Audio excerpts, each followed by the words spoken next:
Hi friends, అందరికీ నమస్తే. Welcome back to our channel Mahi Gopi vlogs అండి. ఫస్ట్ అయితే నేను ఉల్లిపాయ, టమాటా, పచ్చిమిరపకాయ అవన్నీ నూనెలో మగ్గనిచ్చానండి. తర్వాత పసుపు, అలాగే కర్రీకి సరిపడా ఉప్పు, అలాగే లైట్ వేసుకున్న కారము, ఇంకా కలర్ కోసం తర్వాత గరం మసాలా వేసుకొని బాగా ఇది ఉంది ఈ విధంగా వీడియోలో చూసిన విధంగా అయితే ఉడకనిస్తున్నాను. ఇంతకీ ఇది ఏందని చెప్పలేదు కదండి. మా అప్పటికప్పుడు వాళ్ళు తెచ్చి వాళ్ళు గురేమన్నారండి. ఇంకా అందుకని ఇలా చేసేసుకుంటున్నాను అనమాట.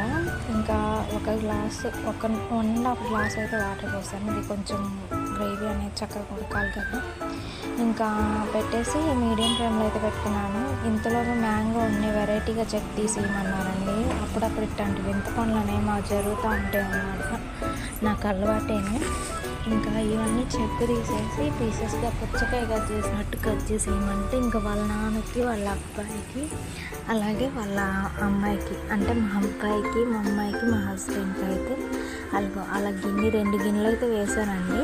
మా అబ్బాయి సపరేట్గా తింటారు, వాళ్ళ అమ్మాయి వాళ్ళ నాన్న ఒకే గిన్నె. పాపకి పెడితే మా వారు తింటారులే అని మళ్ళీ డ్రెస్ మొత్తం పాడు చేసేసుకునేది అని ఇలా 2 గిన్నెలు అయితే వేసిచ్చాను, వాళ్ళ నాన్న పెడతారులే అని.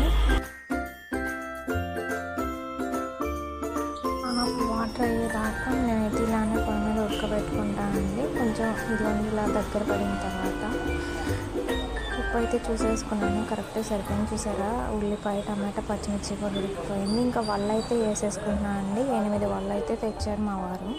ఇంకా అవైతే ఇదిగోండి ఈ విధంగా అయితే వేసేసుకుంటున్నాను. అవి వేసేసుకున్న తర్వాత అప్పటికప్పుడు వేడివేడిగా అన్నం తినాలి. ఎందుకంటే కొంచెం రసం ఉన్న వల్ల అయితే పీచులు చేసుకుంటాయి అన్నమాట. ఆ ఇబ్బంది ఉండదు. కొత్తిమీర ఉంటే వేసుకోండి, చాలా అంటే చాలా బాగుంటుంది. నా దగ్గర లేక నేను వేసుకోలేదు అనమాట. అలాగే ఇదిగోండి కర్రీ అయితే ఉడికిపోయింది. నేనైతే స్టవ్ ఆఫ్ వేసుకుంటున్నాను అనమాట.